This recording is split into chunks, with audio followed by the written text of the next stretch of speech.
Today on Inevitable, our guests are Catherine Boyle and Aaron Price-Wright, general partners at Andreessen Horowitz, who are driving the firm's American Dynamism practice. Andreessen Horowitz, or a16z, needs little introduction to anyone listening with a startup or venture capital background. It's a behemoth venture capital firm with around $45 billion under management. The firm's American Dynamism practice is relatively new, though. Catherine created it with her partner David Yulovich just a few years ago, and Aaron joined in 2024 to focus on the energy side of the practice. American Dynamism's core investment focus is on companies solving critical national interests: aerospace, defense, safety, and manufacturing among them.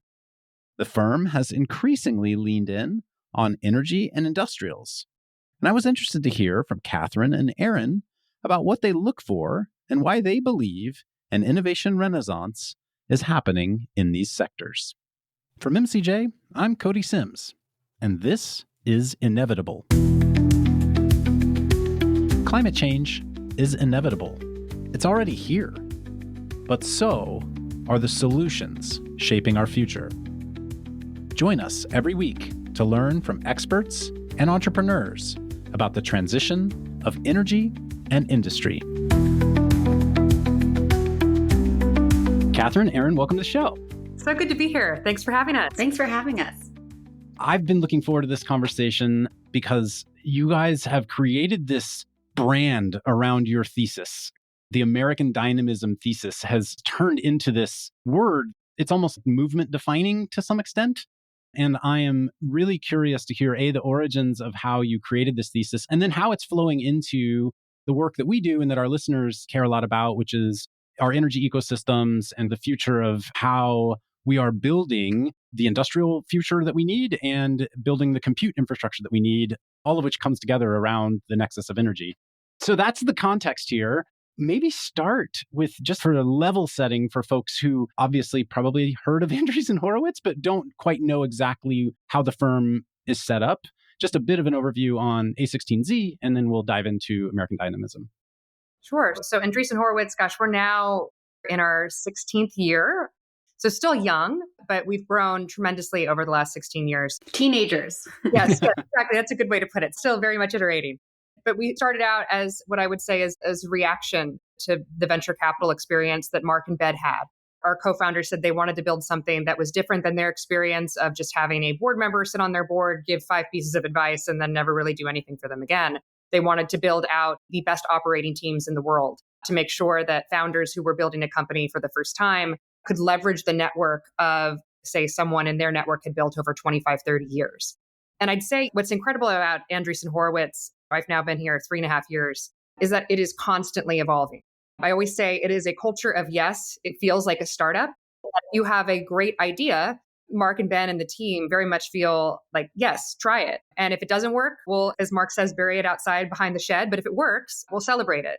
And I think people are always surprised when I say that American Dynamism wasn't this sitting in a back room, really thinking, how are we going to build this movement? It was really just a culture of iterating inside of a16z, where I think there was a realization that there were so many companies in our portfolio that didn't look like typical enterprise or consumer companies. They didn't fall into any of the other categories. But when you lumped them together, there were very deep similarities between companies like Shield AI and Anduril and SpaceX, companies that have to sell to the federal government or are highly regulated by rules and regulations of who they can work with. And there really isn't a practice that is tailor-made for those types of founders. So in 2021, I knew David Yulovich very well from working with him on the Anduril board. We always used to joke that we were always competing for the exact same companies. Why not join forces and build a practice together that's really tailored for these founders at the early stage? So we came together in 2021. And American Dynamism as a term was just something I always was saying. People always ask me, where does it come from? It comes from somewhere in Washington. I'm sure I've heard many politicians and many people refer to the dynamism of America and American dynamism. And I was saying it to refer to this amorphous category. And so when we founded the practice, we're like, well, I guess we just call it American Dynamism. I wish I could say we were far more intentional or far more thoughtful about how we were going to build it. But it was really this iterative startup process of, okay, if we're building something from first principles that's never been built before for founders, what does it look like? In less than 3.5 years, it's pretty incredible what this movement and ecosystem has become. And you started it really with this, I think, national security or national defense orientation, but it seems like that has been opened up to realize how big that impact might be across multiple industries and sectors. Yeah, I'll actually let Erin share more about why she joined. But I think when we started, there were so many companies that were focused on selling to the Department of Defense. And I think maybe a year and a half ago, we really started realizing, wow, there's a lot of people who are leaving SpaceX, Anduril, these already scaled companies, and they're saying, I want to build in energy. I want to build in minerals, mining. I want to build in these categories where we certainly didn't have domain knowledge or really have companies even in the portfolio that were doing that sort of thing. And so the aperture has really broadened. We've had to learn a lot. I'll let Erin share her story. But I think it's really cool that American dynamism, in many ways, everyone knows what it means. But in terms of the specific companies in the broad umbrella, it can change with the needs of the country. It can change with the demands of what's important. And the AI wave certainly gave rise to a need for new energy resources. And that has been a huge focus of where we've been investing. I'll let Erin share more. Yeah, I remember I was at another firm before this, and I remember reaching out to Catherine when the original American Dynamism essay was published, because I spent most of my career before investing at Palantir. And I wasn't on the defense side of the business. Almost the whole time I was there, I was on the commercial, industrial side of the company. I joke that I started my career in tech and oil and gas, because when I landed at Palantir, I was flying off to Azerbaijan and Trinidad to go visit oil wells for big Palantir customers who were pulling hydrocarbons out of the ground. And so I had a lot of my exposure in tech had been to these large industrial customers of Palantir who are critically important for the Western economies to be able to, whether it's build weapons and weapon systems, whether it's to be able to provide the economic engine for these entire societies to be able to function. These are industries that we've forgotten about that have been largely left untouched for many decades. We see the 50s through the 80s as being large infrastructure investments in things like water treatment and chemicals and mining and industrials and manufacturing. And then basically since the 80s, very little investment has been made in any of these sectors at all. And we're getting to the point where that feels like it's starting to break and cracks are starting to show. And at the same time, we have AI being this massive driver of value over the last 2 or 3 years. I think things that we once dreamed were possible when people in 2010 were talking about ML algorithms being able to transform legacy industries. We're starting to see that really be a thing with dynamic control systems and autonomy. All of this software is really poised to transform these large legacy industries that are really the backbone of our Western society in a way that I think is really exciting. So I couldn't think of anything more important to work on than to come try to figure out how these two problems come together, where hardware meets software in these gritty industries that are really important for how we live. And also provide the backbone for how we build out a defense industrial base. When you deconstruct a drone, you can't do that if you don't have manufacturing capability. You can't do that if you're not pulling metal out of the ground, processing it. You can't do that if you don't have energy to be able to build the autonomy algorithms that it's going to run off of. So we fundamentally see these problems as quite closely interlinked. I'm curious how much either of you think about, particularly the US and China. If I take a step back and I think of macro level, what is the tech stack for the US and what is the tech stack for China?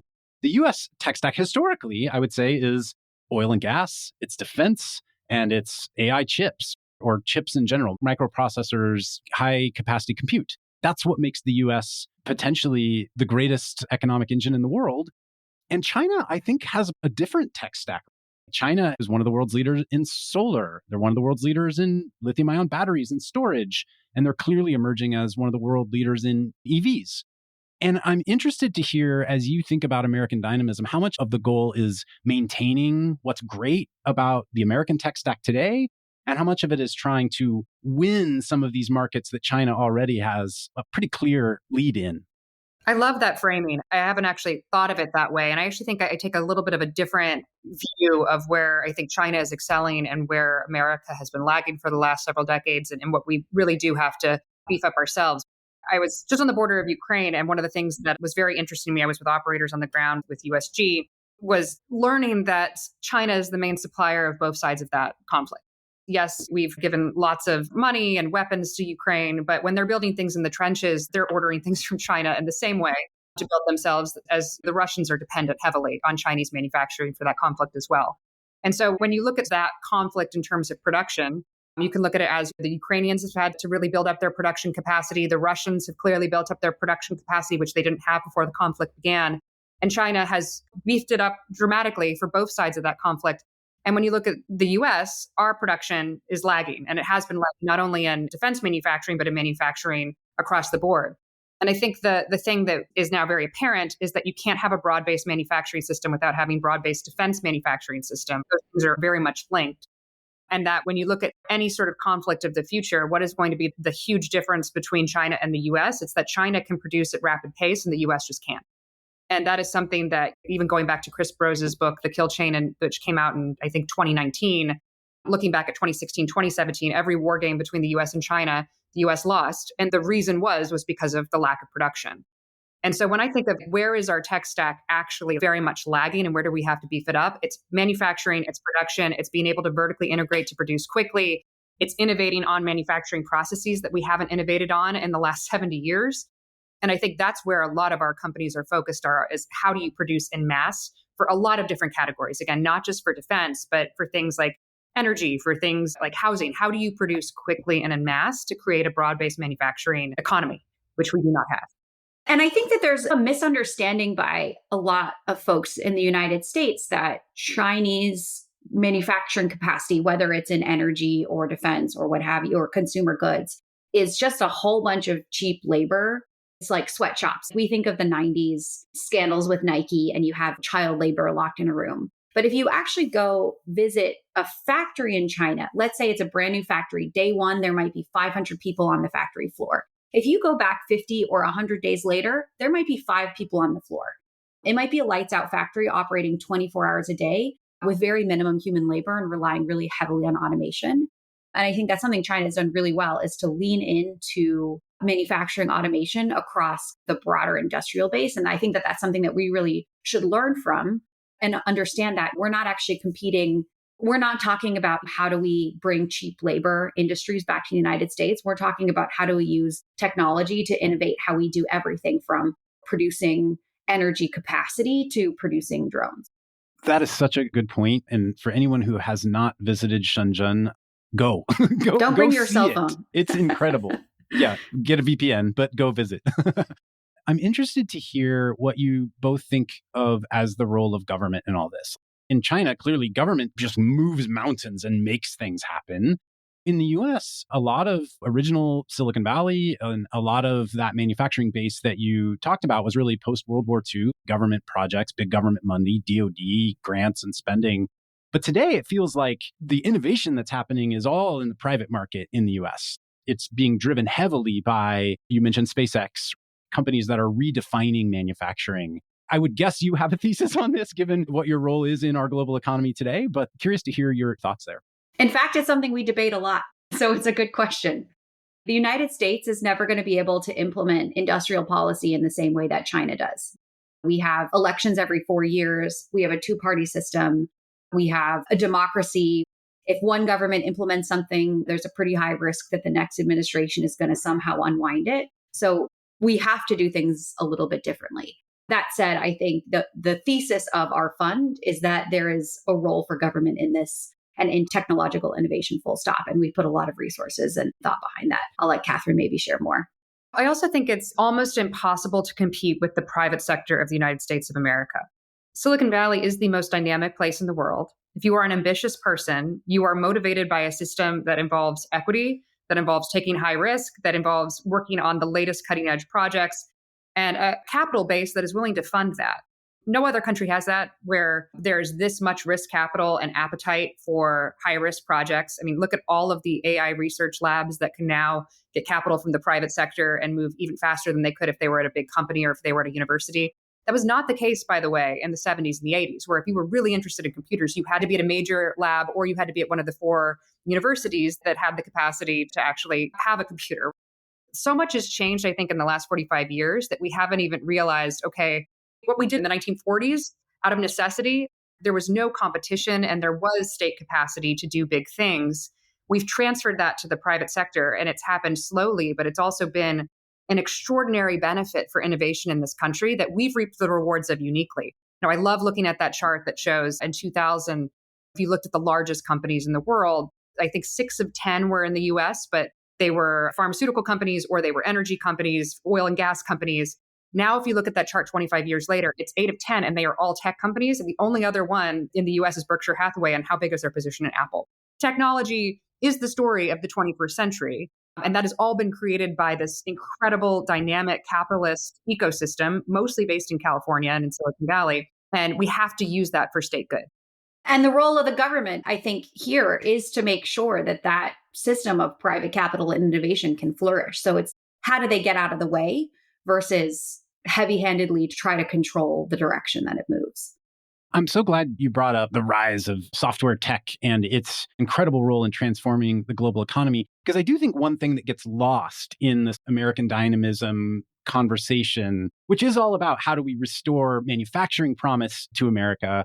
One of the things that gets lost is, yeah, but over the last 20 years, the US did a lot of really incredible innovation. Google, Apple, Facebook, Amazon, you name it, these companies are incredible and have completely transformed the world. They just have done it mostly in software, not in hard, heavy industry manufacturing. What's interesting, we invest in a lot of hardware companies, but software is at their core. Mark famously said software is eating the world, and it's now eating the physical world in a way that intersects with government. But the companies that do best in that sector, and you can include Anduril and SpaceX in this category, they are software companies. Yes, they are building hardware. Yes, they are transforming the physical world, but there is a software core that is essential to their success. And I think that's something that perhaps isn't talked about enough in manufacturing. Again, as Aaron said, automation and bringing automation to different types of manufacturing is the key to how you have proliferated manufacturing systems. And I think that's something that we're going to see over the next 10 to 20 years as well. I was going to say something similar, which is let's take a portfolio company that we have in common, which is Base Power.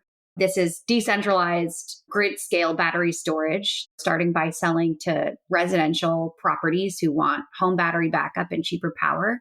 On the surface, yes, this is a hardware company. This is hardware and execution. We underwrote this as a software investment. The reason we got so excited about Base is because it looks and feels like a software company. This is a decentralized network. This is a way to get a high scale of signal deployed onto the grid. The operations around building these batteries, getting them out into the field, how do you manage this operation at scale? That is a software problem, a software and execution problem. And so when we think about the characteristics of what excites us about companies in this American dynamism sectors that might have heavy hardware and CapEx components, they're businesses and companies that look and run like software businesses, where the core value add is very similar to the core value add of the tech companies of the last 15 or 20 years. Yeah, I totally agree with you there, and on Base in particular. It's a hard problem. You got to build this distributed network of batteries, meaning you have to have great hardware and you have to be good at sales and you have to be good at deployment. And guess what? That's all a moat. That makes it very hard for the next software company to come in because you've made those hard CapEx investments, but your value long-term is defined by how good your software is. Yeah. And what I was going to say is then ultimately what they have to be good at is similar things that large cloud providers have to be good at. Network routing, pattern optimization, understanding how electrons are flowing across their system based on pricing, based on demand, based on external factors. At very high scale in real time. Those aren't problems that a traditional utility company knows how to deal with. Those are problems that tech native software people know how to deal with. It strikes me in the 2010s, we had this whole movement, maybe even late 2000s, this whole movement of mobile first. And it was all consumer app focused and then moved into maybe SaaS. And it was this, you take what was an internet company and you make a mobile version of it. And it's a different company. It opens up markets in different ways. I mean, Uber is the classic example of this.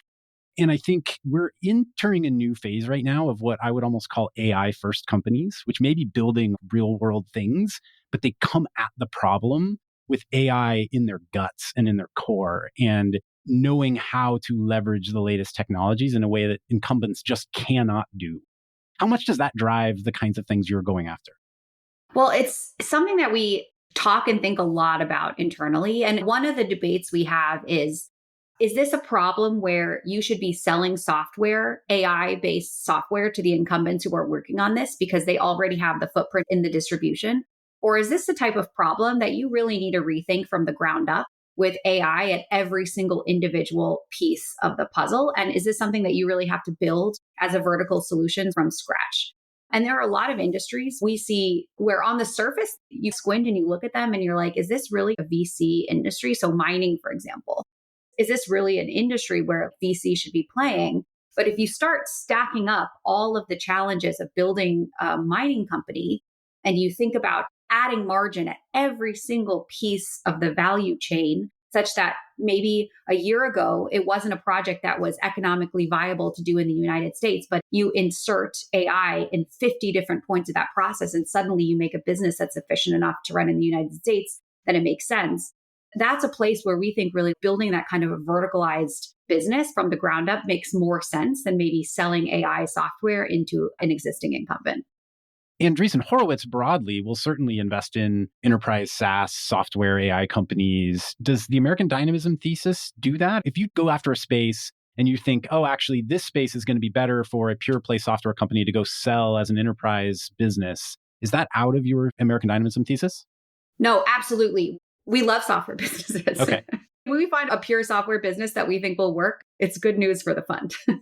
I will say, though, that one of the questions we always get is, we know Andreessen Horowitz does so many things. How do we delineate what is an American Dynamism company versus what is an AI apps company or an AI infrastructure? And we work very closely across our teams, but we actually delineate it by the go-to-market function. If a company says, my primary customer base is going to be consumers or the Fortune 100, that is going to be much better served by our AI apps teams, because that's how they built out their go-to-market engine. That's what they're building for. But if a company comes to us and says, hey, we have all these characteristics of, yes, we could be an AI apps company, but we're going to be selling to industrials and we are going to be selling to the U.S. government, that's where we've built out our go-to-market practice. And I'd say we have a very robust operation in Washington, both on the government affairs side and on the business development side, where we try to bring our companies in as early as possible to meet with people at the DoD, to meet with the appropriate regulatory agency to make sure that they're not only compliant, but also part of the conversation around what's happening in things like nuclear or what's happening broadly in energy or mining. And then we also understand how Washington works. You have to know who your congressperson is. You have to get in touch with the right committees to make sure that your messaging is top of mind for them. And that's a very hard triangle to manage in Washington, while also managing a company. So that's where our operating teams are really focused, or helping that 3, 4, 5-person team manage and navigate that aspect of building a business very early, while also focusing on running the company. Our companies also get the benefit of the fact that we have these large portfolios outside of American Dynamism. So we are invested in the best AI companies in the market. So our founders who are building a business, whether it's in energy or defense or autonomy or mining or chemicals, get the benefit of access to the founders that are literally on the cutting edge of building these models. So they're not out there trying to do fundamental research on their own while at the same time trying to build a business in the hardest categories to build a business ever. Catherine, you mentioned companies focused on selling to government or selling to industry. I assume sometimes you're also trying to find companies that are going to take out existing industry, that are going to build a new category and own that industry in the future. How do you think about a complete disruption versus a partner to win model when you're looking at businesses? It's a great question. And what's interesting is I would actually use defense as a good example of this.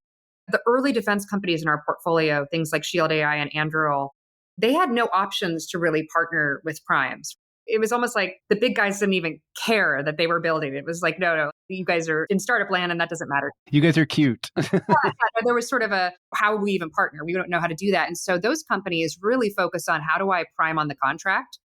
And in many ways, they were in direct competition with a lot of the existing primes that have been around for, candidly, 100 years, which is crazy. That's a whole other backstory. But then what we've seen in what we're calling Defense 2.0 is that a lot of companies are partnering directly with primes. The primes have in some ways woken up and said, wow, some of the best suppliers that we can find are actually these startups, and they're cutting edge, they're great to work with, they have top tier engineers. And so they work directly as tier one suppliers to the main primes. And they don't see themselves as necessarily completely disrupting the industry, but they see themselves as augmenting it to a place where every other major prime is dependent on some of these suppliers. And so we've made a lot of investments in companies that want to work with the new defense primes, the ones who are selling directly to government, but that also want to work with the legacy ones, because the legacy ones have woken up and said, okay, wow, we really need to change our business. We really need to change how we do business with the startup community. And now it's robust enough where we can. But I think that's been good for the entire ecosystem, because it's helped the legacy players really find ways to improve their own products. And it's been terrific for our companies who see them as great customers that they can potentially work with while serving USG. Hey everyone, I'm Yin, a partner at MCJ, here to take a quick minute to tell you about the MCJ Collective membership. Globally, startups are rewriting industries to be cleaner, more profitable, and more secure. And at MCJ, we recognize that a rapidly changing business landscape requires a workforce that can adapt. MCJ Collective is a vetted member network for tech and industry leaders who are building, working for, or advising on solutions that can address the transition of energy and industry. MCJ Collective connects members with one another, with MCJ's portfolio, and our broader network. We do this through a powerful member hub, timely introductions, curated events, and a unique talent matchmaking system and opportunities to learn from peers and podcast guests. We started in 2019 and have grown to thousands of members globally. If you want to learn more, head over to mcj.vc and click the membership tab at the top. Thanks, and enjoy the rest of the show. And I would assume it creates market for the pure software companies in the broader Andreessen Horowitz portfolio because the primes realize they got to catch up. And so they're going to start partnering with companies that can provide them with AI capabilities to help catch up as well. Yeah, and that same pattern we see pretty consistently across different industries, whether it's manufacturing and supply chain, energy, et cetera, that you need some initial disruptors to really own the end-to-end value chain, to really show what's possible when you inject technology into different parts of the life cycle of the product. And then a larger market opportunity opens up. Do you find that it's a different kind of founder who pursues a full takedown business versus a partner to win business? Does that make sense? Yeah, I mean, it's hard to generalize because I do see some founders saying, okay, we're going to take over. Of course, any founder that's going to take over an entire market has a particular dominating spirit that we love to see. But I think it's not so simple to work with everyone in the ecosystem as well. It's more product dependent. If you have a vision for a type of product that you are building, there's very good reasons to not prime with the Department of Defense. And so I think it's more of a strategic decision for a lot of founders, and both can be very valuable businesses in our opinion. Aaron, in energy, what are the areas you think right now are solved problems? And what are the areas where there is room for large-scale change? I'll give you a little bit of my thesis. Solar has won. It just isn't fully deployed yet. And storage is already coming down the curve where it is going to win as well. And so the question is, how much do you need new technology in those areas versus deployment innovation? And then where do you need totally new technologies that can still leapfrog existing performance or solve big problems? I would say that nothing is solved. The grid is probably the most complicated machine ever built. And saying solar itself as a sliver of that is largely a solved problem, I think underestimates the challenge of how do you hook all of this up together. So maybe the problems are less, or the challenges are less net new scientific and technological innovation and breakthroughs. Yes, I think solar will continue to get better, and much more, how do all these pieces fit together as part of a larger system? For example, the big challenge for a new solar project today isn't necessarily what is the underlying technology of the solar panels. I will say the fact that the solar panels are made in China is a challenge. That's a problem. So that's a separate topic of conversation, is should we and how should we consider manufacturing solar at scale in the United States or in the West? But aside, it's hard to get a new solar project connected to the grid today because the grid interconnect waits are so long. So you could be waiting theoretically 20 years to get a new solar project commissioned and up and running. And part of that is regulatory. It's what are all the different hoops to go through on the permitting and land use and commissioning and EPA side of the house. Part of that is we just don't make enough transformers. So that is a technical problem. We're several years backlogged in the order wait list for new transformers to get new projects interconnected with the grid. There are folks who are working on net new technologies to make new types of transformers that we could build faster in the US that have more capacity, that are easier to manage than the existing transformer architecture we have today. I mean, the other thing that we're seeing is many more projects bypassing the grid altogether. So with the backlog of data centers needing to get power, you're starting to see many more creative solutions where power and the data center are commingled together on site, and you don't even have to worry about grid interconnect. So you have generation, storage, and use all together, and you bypass the grid completely.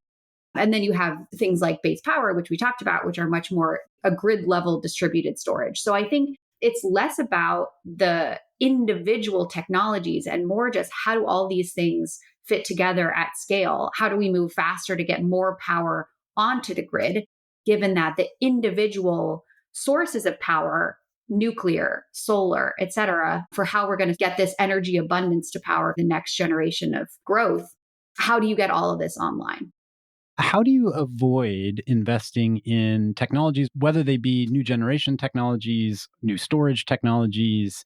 How do you avoid investing in things that will ultimately become commodity? It strikes me that 10 years ago in the clean tech 1.0 boom, one of the challenges was a lot of things got invested in that ultimately commoditized and lost the ability to hit venture scale. Project developers made a ton of money deploying them all over the country, but the actual companies themselves, the technologies didn't become unique to the businesses. That's a really important question. And where we think about what makes sense for a venture investment in the energy space, there really does have to be a business model attached to it beyond just we are generating energy more efficiently than before. There has to be a broader network effect. More than a widget sales business as well. Yeah, more than a widget sale business, because you have to assume that the cost of energy goes to zero. So generally, when we are making assumptions about what our company's business models look like in the future, we assume that the general cost of power is nothing, because that's the goal. And it's more like, how do you serve a grid at scale? How do you serve a system at scale? How do you serve power in places that's hard to serve power today? Our company, Radiant, which is a small nuclear reactor, the idea for that is to get power into places that can't connect to the grid for whatever reason, whether it's forward operating bases or they can't get interconnect. Doug was on the show a couple months ago. For listeners who want to go hear all about Radiant, go listen fantastic. to that episode. It's great. Yeah, so it's much more about what is new about the business model, which often relates to distribution. One thing I'll add too is Elon has popularized this phrase that I think is really important for American dynamism companies, that we always say the factory is the product. And so a lot of the actual products that are being built may be commoditized or look like commodities, but the factory itself and how quickly they can pump them out, how quickly they can iterate for the customer, to Aaron's point on energy, where they can they operate in remote environments? It may look like a commodity business, but if the factory is unique and impossible to replicate, that is an N of one company that we want to be involved with. And we really do try to focus on what is the actual machine that is being built. To use our industry, I mean, you could say that venture capital is a commodity industry. No one actually wants to say that, but we're all selling the same commodity, but the machines are very different. Every machine is very different. And so I think we have to understand whether a business is actually a good business. We really have to dive into what is the machine, what is the thing that cannot be replicated. And for every industry, it's different. For some, it's connections. For some, it's brand. For some, it's location. And maybe there is actually a commodity deposit that will be important for some of the companies that we ultimately invest in. But I think there's something about understanding what the actual factory is, using that term loosely, that gives us conviction in a given company. It comes back to my question that I was asking about AI first. It may not be AI from a software perspective, but it may be automation. It may be whatever it is, but they're able to do something more efficiently than the way things have historically been done, is what I'm hearing you say. Yeah. And there might be deeper moats because of that too. I mean, that's the thing where I think there's a lot of debates now around what are the types of moats that are going to be driven by AI. And we're only starting to see those emerge in American dynamism companies. And so I think that will be an interesting thing to explore over the next couple of years. Aaron, what's your hunting list in energy right now? Oh, man. I think if someone knows how to solve the interconnection problem, definitely come talk to us.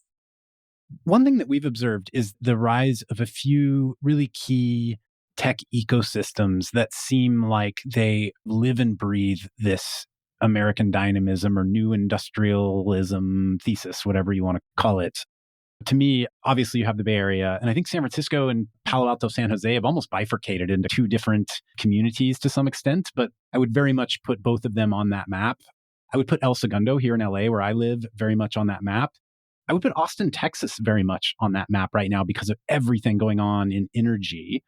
I'm curious if you agree with those four spots and if there are other climate startup communities in your space that you're extremely excited about right now. Miami might be another one to some extent too. Yeah, I think Miami's a different ecosystem. And we can talk a little bit about Exawatt and what I thought the interesting secret about a company like that is. But I think you've nailed it in terms of the ecosystems that we really see emerging. And I think there's a reason for that, which is you can learn software on your own. It has never been easier. I don't want to say easier, but there is such a thing as a self-taught engineer, programmer. And that is changing too, where I think we'll see that even more with AI, where it's like they don't even need to go to college.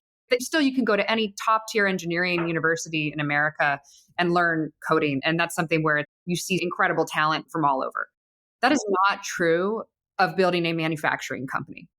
Like the best startups, they went to the University of Elon Musk, they worked at Tesla, they worked at SpaceX, they worked at a place that has reached scale and they have learned how to iterate and manufacture from the best.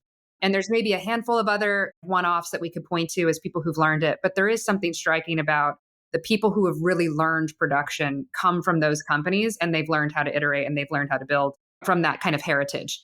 You can't learn it at a university. You can't learn it at a startup that doesn't work. And that will change, I think, as there's more and more winners in the category. There will be a much broader exodus. But I think there's a reason why Austin has become important because you have Tesla there. And then there's a reason why El Segundo is important, which is because SpaceX has been there in Hawthorne. They really are this exodus from these companies that have failed and seen excellence, where you can't get that if you're a kid who's coming out of a college dorm room and has never actually had the true capacity to build. Yes, I think we'll see some succeed without that heritage, but a lot of the early mistakes that people will make, they've learned what not to do from those companies. To build at scale, I think, is the important designation there. And we saw it in the early 2000s for people who had built some of the original internet companies. There's a reason why most of the internet companies that emerged in the 2000s decades were in Silicon Valley, because they had been part of that Web 1.0 wave. Silicon Valley and Seattle, I should add. And then there's a reason the auto industry is in Detroit, because in the 1920s and 30s, that's how you learned how to build cars at scale. You lived in Detroit. What is exciting, though, is seeing the talent start to emerge from non-historically AD-related categories. And people pick up their head and think, wow, I really want to build something hard. AD meaning American Dynamism. Yes, American Dynamism, Okay. Sorry. Although it could be aerospace and defense. There we go. All right. Interchangeable. So people who have built software at fantastic software companies like Stripe, some of those people are going to places like OpenAI, but increasingly we see young, hungry, ambitious talent moving towards American Dynamism categories and companies, which I see as someone who used to go walk to the Palantir office every day with protesters around me asking why I could work for this evil corporation that sold to the government. It's really heartening to see. So it's really heartening every time I get on the phone with a Stripe engineer or a Google engineer who wants to find a job working with hardware, trying to figure out how the physical world meets the digital world. I'm like, yes, we can do this. We can figure this out. That's been a pretty exciting talent exodus to watch. On the idea of creating community around this American Dynamism theme that you've created, you all have taken this interesting marketing tactic of publishing the American Dynamism 50 each year, which is this list of 50 companies that you believe represent the spirit of American dynamism. And I don't think they're all Andreessen Horowitz portfolio companies, as far as I know. Is that correct? Yes. Tell me about the project and how that came about. Yeah, honestly, I'll say it here. We should probably be more methodical about it.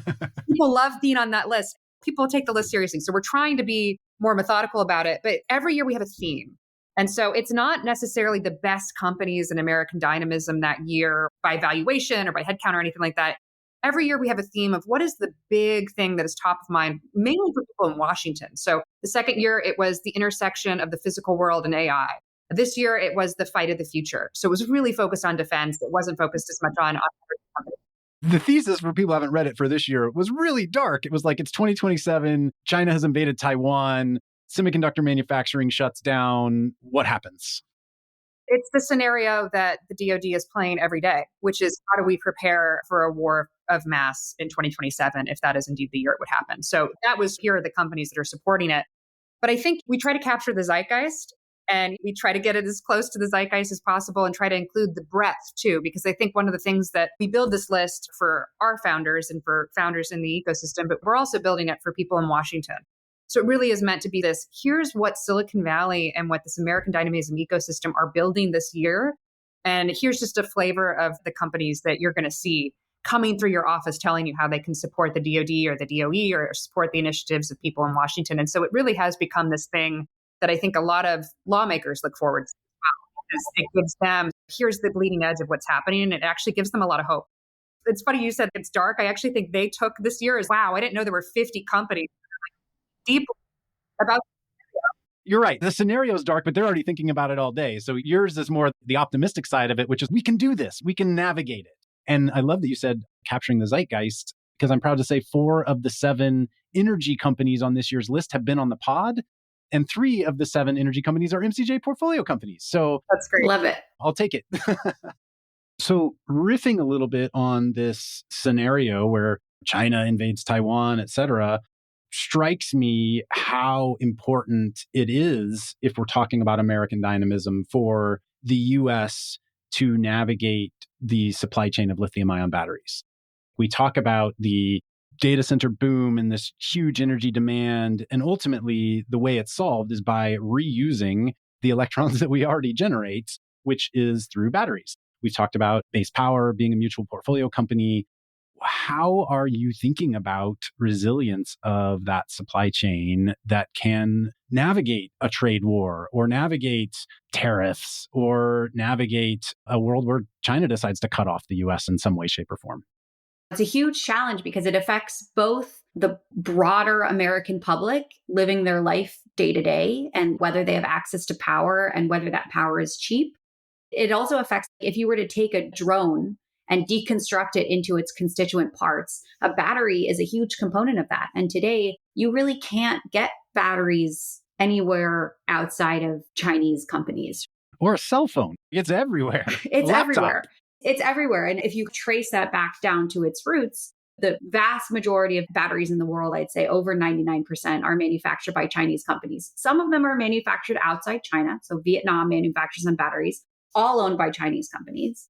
And then if you look at the component parts, the minerals and rare earth metals, which are inside those batteries, 99% of those come from China. So even if the actual elements themselves were dug up from the United States or for somewhere in Africa, China does 99% of that rare earth processing, which affects our ability to build batteries, build motors, build component parts for essentially every weapon system we have in the United States if China were to cut off our access to that supply. This is a critical problem. I know the U.S. government is very focused on it and figuring out how to shore up those U.S.-based supply chains. But it's going to be a really hard problem because we haven't done that level of kind of chemical processing or mining in the United States for many, many decades. So this is a net new skill that we're going to have to relearn essentially as a society in order to be independent in the case of a 2027 war with China. And Erin, just to add on that, we talk about China owns it, but it doesn't all happen in China. A lot of the processing happens in China, but the mines are all over the world. A lot of the processing happens all over the world. It's just that China has invested in it and actually controls those supply chains. And so it's an economic lever as much as it is a technological one, which might even be harder to crack. Yeah, if you look at the landscape in the African continent, for example, they're producing tons of these rare earths, but the United States has very strategically decided to stay out of it because it's politically unpopular to be involved in mineral extraction in the world. So the United States has turned a blind eye. China has swooped in, invested billions of dollars in infrastructure projects, and as a result gets all of that offtake and does all of that processing in China. I debate my hardcore environmentalist mother sometimes, I think she's come around, about why we should invest in mining and processing in the United States. And it's easy for us to turn a blind eye and say, oh, we're not going to do it here. We have the strongest environmental protections in the world, and that precludes us ever investing in this type of processing and manufacturing in the United States. But I would rather have the United States environmental record producing rare earth minerals than China's. If you think about it on a global impact level, I think we can no longer afford to turn a blind eye to where the elements and products that we use every single day and that our society runs off of come from. I hear the same argument from people in the oil and gas industry who will say, hey, would you rather have the US producing oil and gas or Russia? And it's a similar argument I hear people make. I'm curious. I mean, Taiwan buys the majority of they just shut down their last nuclear plant, which is probably a mistake, but they buy all of their oil and gas from Russia and they're desperate to buy it from us. And we just don't sell it to them. Controversially, the first check I wrote at Andreessen Horowitz was into an oil and gas company. So what's the name of it? It's still rather stealthy, so I won't share on the pod. I'm curious how much you think requires new native extraction, better discovery mechanisms, better drilling, digging, extraction mechanisms? How much of it is on the processing side? How much of it is on the recycling side of taking things that we may import initially from China, but we have a lot of it in the US today? And how do we do a better job of managing it as it hits end of life, recycling or reusing in some cases? To be honest, I think it's a yes and problem. I think every single piece of the supply chain is going to need innovation and is going to need investment. I think the real trick and challenge will be figuring out how to verticalize sufficiently such that a single entity can have enough control over the end-to-end process to actually tell a good gross margin story using technology. We talked a little bit about this before, but if you take off any single sliver of the end-to-end value chain of producing rare earth minerals in the United States, it's really hard to make an economic case for investing a ton of CapEx and make mines go bust all the time. It's a very tumultuous industry. It's highly driven by commodity prices. And you run the risk of China just coming in, flooding the market with a commodity and crashing your prices because they want to put you out of business. So you really have to own the end-to-end supply chain, including the customer offtake agreements, likely with United States government involved in setting those contracts and those prices if you're going to build a reasonable business here, versus picking off piecemeal some small piece of that value chain, because I just don't think you can make the numbers work if you're going up against China. But that's a very hard problem for venture capital to solve alone. That involves a lot of different capital structures and regulators in the United States together agreeing this is an important problem to solve. And when you make an investment, do you look for companies that can scale purely on VC dollars, or are you okay underwriting companies that you know are going to need to take on significant amounts of project finance or significant amounts of other forms of capital? The most expensive capital a company has is its cap table. So maybe you have to build factory one, plant one, whatever it is with VC dollars. But we actually explicitly look for companies that if companies have a lot of CapEx, we explicitly look for companies who we believe can be thoughtful and strategic about how to structure their cap tables and their financing waterfall such that they're not financing the lifetime of the company with venture capital, because that is just totally not sustainable. And I think the best founders and teams who are building CapEx heavy companies in American Dynamism really understand that. And we, in fact, at Andreessen Horowitz have a team internally to help our portfolio companies really think through this strategically. Like, what are different forms of project financing? What are different forms of debt? How to think about non-dilutive capital from the government to invest in some of these projects where they're doing heavy R&D or jobs-related build-outs. It's really important. And it's also one of the reasons why American Dynamism companies tend to hire CFOs earlier in their lifetime than general enterprise SaaS companies. A good CFO is worth its weight in gold. For sure it is. Well, listen, I know we're coming up against our time here. The last question I guess I'll ask is, what do you think the world looks like in 10 years? Well, we have the best job ever, which is we spend all day long talking to people who are so optimistic about the promise of technology that they're dedicating their lives to essentially the preservation of Western democracy. And I can't wake up every morning and feel gloom and doom when that's the case. So I feel very lucky to be in that position because we're surrounded by probably the most optimistic people in the world. Yeah. And I think it's so hard to say what 10 years will look like. I mean, when we were starting this practice, I thought it'll probably take 10 years for this to be a true category of innovation that other limited partners and other investors are investing in. And that happened in less than 3. So I do feel like time is accelerating so much that 10 years from now, it's really, really hard to think of how much change will have happened in 10 years. I mean, in 10 years, we're going to have AGI. So yeah, world will look very different. It will. It will indeed. Catherine, Aaron, thank you so much for joining, and kudos on coining this phrase and creating the movement around the category that you have named. And it's been exciting to see the investments you're doing, and I can't wait to see what else comes of it. Wonderful. Thanks so much for having us, Cody. Thank you so much. Inevitable is an MCJ podcast.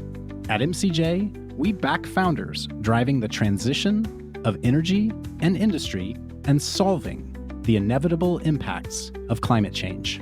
If you'd like to learn more about MCJ, visit us at mcj.vc and subscribe to our weekly newsletter at newsletter.mcj.vc. Thanks, and see you next episode.